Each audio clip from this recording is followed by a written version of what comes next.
Hello friends, I am Shivani and welcome to my channel Triverse life. तो चलिए शुरू करते हैं आपके फेवरेट ड्रामा मेड रिवेंज के एपिसोड 14 को।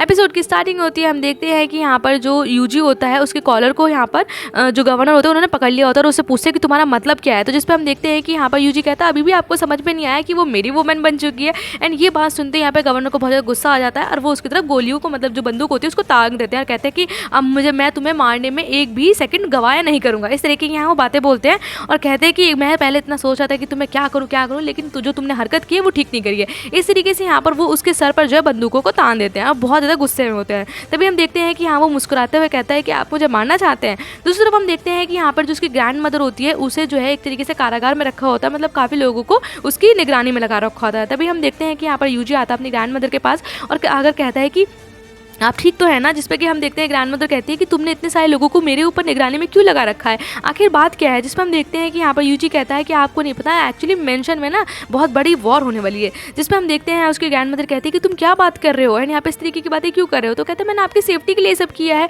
मैं आपको प्रोटेक्ट करना चाहता हूँ। जिस पर हम देखते हैं कि यहाँ पे उसकी ग्रैंड मदर कहती है कि मुझे किसी की प्रोटेक्शन की जरूरत नहीं है, बस एक बार मेरा बेटा टिनाई वापस आ जाए, मैं सब कुछ देख लूँगी। एंड यहाँ पर ये बात सुनते ही तो वो वजह से गुस्सा हो जाता है और कहता है कि आप हमेशा से इसी तरीके की बातें क्यों करती हो, क्या मैं इस घर का कुछ नहीं। एंड यहाँ पर इतने सालों में मैंने इतना कुछ किया है, लेकिन आपने सिर्फ अपने बेटे को फेवर किया है, आपने मुझे कभी पसंद किया ही नहीं, आपने ना मुझ पर कभी ट्रस्ट किया, सिर्फ उस पर ही ट्रस्ट किया। जिसमें हम देखते हैं उसकी ग्रैंड मदर कहती है तुम ऐसी बातें क्यों कर रही हो, मैंने तुम में और अपने बेटे में कभी कोई पार्शियलिटी नहीं करी, मैंने तुम्हें हमेशा एक साथ एक फैमिली की तरह देखा है, तुम कैसी बातें कर रहे हो। एंड यहाँ पर मैं उसकी एक पोजीशन है इसलिए मैं ऐसी बातें कर रही हूँ, उसकी कुछ ड्यूटीज़ हैं, तुम्हारी ड्यूटीज़ अलग हैं, तुम इस तरीके की बातें कैसे कर सकते हो। तभी हम देखते हैं कि यहाँ पर उसकी ग्रैंड मदर ये बात कहकर रोने लगती है। तभी हम देखते हैं कि यहाँ पर जो यूजी होता है वो कहता है कि मुझे पता है कि उनके पास आर्मी का सपोर्ट है, इसलिए आप उन्हें इतना पसंद करती है, मेरे पास कुछ भी नहीं है, मुझे सिर्फ बिजनेस में डाल दिया गया। एंड यहाँ पर आपने बचपन से ही मेरे साथ हमेशा से ऐसे ही किया है, जब से मैं छोटा हूँ आपने हमेशा मेरे साथ बुरा किया है, आपने भी ग्रैंड फादर ने भी हमेशा मेरे साथ ऐसे किया। तभी हम देखते हैं कि यहाँ पर उसकी ग्रैंड मदर जो होती है वो बोलती है कि तुम्हें नहीं पता कि बचपन में तुम कितने बीमार पड़ गए थे और तुम्हारी इस बीमारी को बचाने के लिए हमने तुम्हें बिजनेस में डाला, क्योंकि हमें पता था कि तुम ये सब चीज़ें हैंडल नहीं कर सकते और तुम अब इस तरीके की बातें कर रहे हो कि हमने तुम्हारे साथ गलत किया है। तभी हम देखते हैं कि यहाँ पर उसे अपनी दादी की बातों पे कोई विश्वास नहीं होता। वो कहता है कि आप सिर्फ एक्सक्यूजेज बना रही हैं, मुझे बहाने दे रही है, मुझे आपके टावे या बहाने नहीं चाहिए। इस तरीके से हाँ वो कहता है कि मुझे पता है कि आपने हमेशा मेरे साथ ऐसा क्यों किया, क्योंकि मेरी माँ एक मेड थी यानी एक नौकरानी थी, इसीलिए आपने मेरे साथ ऐसा किया, आपने कभी मुझे पसंद करा ही नहीं। तभी हम देखते हैं उसकी ग्रैंड मदर फिर से कहती है कि क्या तुम्हें सच में ऐसा लगता है कि मैं इस वजह से ऐसी ऊँची हरकत करूँगी, मुझे कभी भी विश्वास नहीं था कि ऐसा कुछ होगा। तभी हम देखते हैं यहाँ पर जो यूजी होता है वो अपनी ग्रैंड मदर से कहता है कि आप आराम से रेस्ट करिए, आपको जो है परेशान होने की कोई जरूरत नहीं है, थोड़ी देर में मैं आपको एक बहुत अच्छा शो दिखाने वाला हूँ। एंड ये कहकर यूजी बाहर आ जाता है। दूसरी तरफ हम देखते हैं कि एक्चुअली यहाँ पर यूजी ने जो है वो गवर्नर को एकदम बांध के रख दिया होता है और यहाँ पर जो है सारे जो उसके गार्ड वगैरह होते हैं यूजी के, वो गवर्नर के आसपास बंदूकें लेके बैठे होते हैं। तभी हम देखते हैं यूजी जो है एकदम स्टाइल में आकर बैठ जाता है यहाँ पर सोफे पर। वो कहता है कि मेरी फैमिली एंड यहाँ पर मैं तुम्हें बताता हूँ कि आखिर मेरी फैमिली कौन है, तुम सब मेरी फैमिली ही तो। इस तरीके की यहाँ वो बातें बोलता है और कहता है कि अब तुम कुछ भी नहीं कर सकते। तभी हम देखते हैं कि यहाँ पर जो यहाँ गवर्नर होते हैं वो कहते हैं कि तुम किसको फैमिली कंसिडर कर रहे हो, मुझे पता है कि तुमने ही ग्रैंडफादर को मारा है। एंड ये बात सुनते ही जिस पे यूजी कहता है अच्छा तुम्हें पता थी।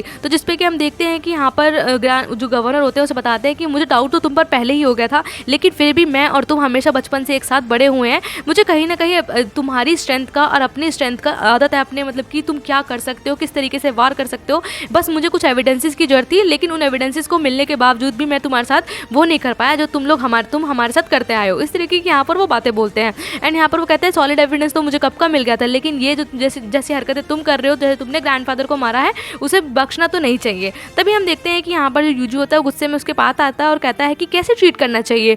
एंड यहाँ पर मैं भी जो हूँ तुम इसी तरीके से ट्रीट करूँगा, हमेशा तुमने मेरे साथ भेदभाव किया है, हमेशा मुझे नीचे दिखाया गया है, आज देखो आज तुम बंदूकों के नीचे हो। एंड यहाँ पर मैं क्यों ना मारता ग्रैंडफादर को पता चल गया था मेरी ओपीएम ट्रैकिंग के बारे में, और मैं जिस तरीके से मतलब नशे का व्यापार और जो इलीगली जो ये हथियार होते हैं उनकी स्मगलिंग कर रहा था, और वो चाहते थे कि मैं पुलिस स्टेशन जाकर खुद ही अपने गुनाहों को कबूल लूँ। और आपको क्या लगता है कि मैं गुनाहों को कबूल कर लेता तो क्या वो लोग मुझे छोड़ देते? और मैंने तो अपने ग्रैंडफादर के आगे बहुत ज़्यादा भीख मांगी, लेकिन वो एक बार भी ना मांगे। तो जिस पर हम देखते हैं कि यहाँ पर जो गवर्नर होते हैं वो कहते हैं तो तुम अगर उनके सामने भीख मांग भी रहे थे तो क्या वो नहीं माने तुम उन्हें मार दोगे? तो कहता है क्या इसमें क्या अपने आप को बचाने के लिए कोई कुछ भी कर सकता है, मैं पुलिस के पास जाता तो पुलिस भी तो मुझे मार ही देती ना, तो इससे अच्छा मैंने उन्हें ही मार दिया। इस तरीके की यहाँ बातें जो यूजी है वो बहुत आराम से कह देता है। तभी हम देखते हैं कि यहाँ पर वो कहता है कि और मैंने ही डोंग फैमिली को मारा है। एंड यहाँ पर जिस पर हम देखते हैं कि मुझे पता है कि तुमने ही डोंग फैमिली को मारा है, लेकिन यहाँ तुमने डोंग फैमिली को क्यों मारा? प्रॉपर्टी के लिए। जिस पर वो बताता है कि मैंने मैप ऑफ म्यूटेशन के लिए जो है वो डोंग फैमिली को मारा था।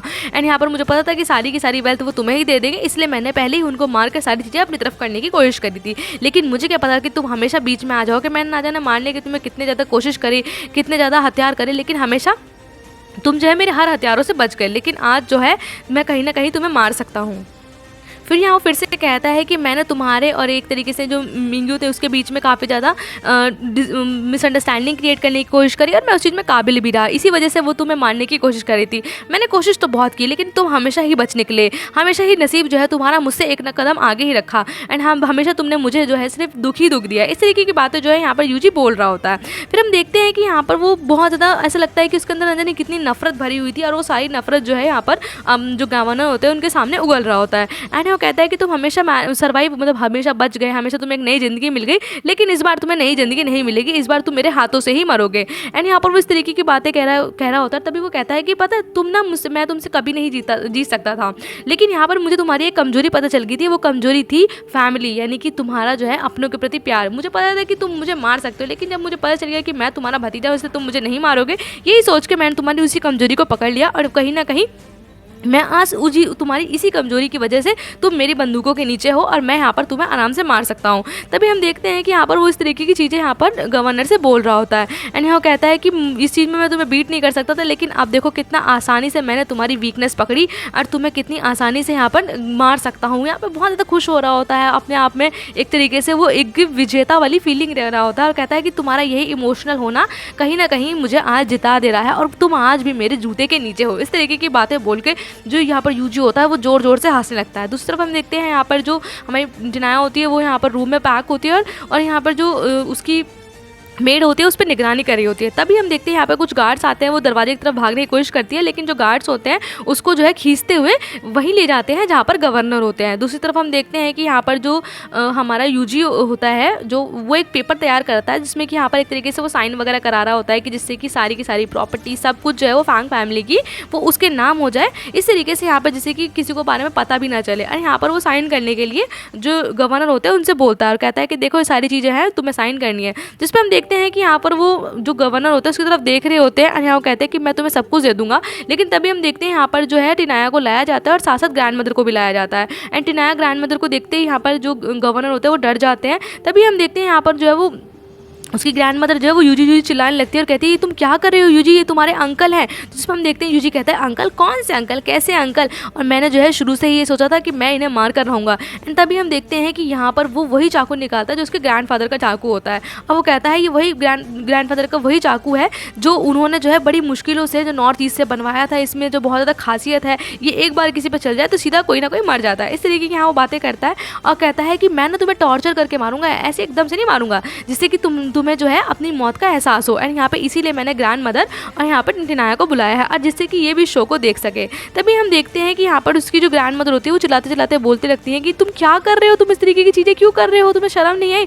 तभी हम देखते हैं कि यहाँ पर वो चाकू दिखाते हुए अपनी ग्रैंड मदर की तरफ जाता है और कहता है आपको पता है कि ग्रैंडफादर ने जो है, मैंने ग्रैंडफादर से इस चाकू को कितनी बार मांगा, लेकिन उन्होंने मुझे हमेशा देने से मना कर दिया, और किसको देने कही, अंकल को। तो मैंने सोचा कि एट द एंड जब मैं उन्हें मार रहा था तो मैं इसी चाकू से मार के जो है कहीं ना कहीं इस चाकू को छीन लिया। एंड ये बात जैसे ही उसकी ग्रैंड मदर को पता चलती है कि यहाँ पर उसके हस्बैंड को मारने वाला और कोई नहीं उनका ही पोता है, ये सुनते ही उसकी जो ग्रैंड मदर होती है बहुत ज़ोर ज़ोर से रोने लगती है, और यहाँ पे टिनाया भी ज़ोर ज़ोर से रो रही होती है कि प्लीज़ उसे छोड़ दो, प्लीज़ उसे छोड़ दो। और वहीं हम देखते हैं कि यहाँ पर गवर्नर उससे कह रहे होते हैं कि तुम उसके सामने कोई भीख मत मांगो।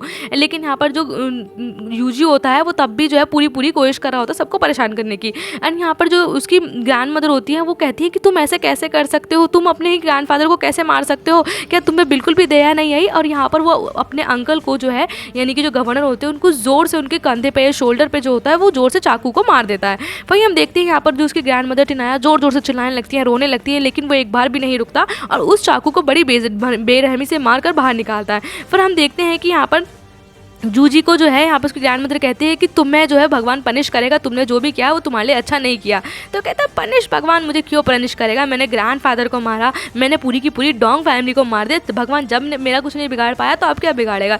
एंड ये सुन के तो उसकी ग्रैंड मदर की जो है वो पैरों तले ज़मीन खिसक जाती है, कहती है कि तुम क्या कह रहे हो कि तुमने जो इतने सारे लोगों को मार दिया, डोंग फैमिली को, अपने ग्रैंडफादर को, तुम ऐसा कैसे कर सकते हो यूजी, क्या तुम ये सब करते करते हो बिल्कुल भी शर्म नहीं आई। मुझे बहुत ज़्यादा दुख हो रहा है कि तुम मेरे ग्रैंडसन हो और यहाँ पे तुमने कितनी आसानी से सबको मार दिया। तभी हम देखते हैं कि यहाँ पर उसकी दादी बहुत ज़ोर ज़ोर से रो रही होती है, तो वो कहता है कि यार बहुत शोर मच रहा है, तो आपने बहुत ज़्यादा शो देख लिया, अब एक काम करो, आप यहाँ से जाओ, आप सीधा अपना अंकल की बॉडी देखना। इस तरीके की बातें यहाँ पर वो बोलकर फिर हम देखते हैं कि यहाँ पर उसकी ग्रैंड मदर को चिल्लाते हुए, मतलब वो चिल्लाती रहती है और वो जो लोग हैं उसको ले जाते हैं। वहीं हम देखते हैं यहाँ पर उसकी जो ग्रैंड मदर होती है वो उसको बहुत ज़्यादा कर्स कर रही होती है, बहुत ज़्यादा बददुआ देती हुई जा रही होती है। वहीं हम देखते हैं कि यहाँ पर जो टिनाया होती है वो भी चिल्लाते हुए कह रही होती है कि प्लीज़ उसे छोड़ दो, मैं तुमसे भीख मांग रही हूँ, एंड यहाँ पर तुम जो कहोगे मैं तुम्हारे लिए वो सब करूँगी, उसे जाने दो जाने दो। हम देखते हैं कि यहाँ पर जो है वो फिर से जो है ज़ोर से जो गवर्नर होते हैं उनके स्टमक में बहुत ज़ोर से जो है चाकू को फिर से स्टैब करता है। एंड यहाँ पर जो है वो देखता है कि टिनाया को रोते हुए, तो यहाँ टिनाया कहती है कि देखो मैं तुम्हारे लिए सब कुछ करूँगी, प्लीज़ ऐसा मत करो, ऐसा मत करो। तो वो कहता है कि तुमने ही मुझे धोखा दिया, अगर तुम धोखा ना देती तो मैं तुम्हारे साथ ऐसा ना करता, लेकिन हाँ मैं कहीं ना कहीं तुम्हें पसंद कर सकता हूँ, थोड़ा बहुत तो मैं ये चीज़ें कर सकता हूँ, लेकिन मैं इसको डायरेक्टली तो नहीं मारूंगा। लेकिन तभी हम देखते हैं कि यहाँ पर टिनाया जो है धक्का देकर एकदम से बंदूक उठा लेती है और यहाँ पर गवर्नर को बचाने की कोशिश करती है। लेकिन तभी हम देखते हैं कि यहाँ पर यूजी जो है एकदम से बंदूक की नोक पर टिनाया को रख लेता है और यहीं हम देखते हैं इस तरीके से इस एपिसोड का एंड हो जाता है। Thank you for watching and bye bye guys.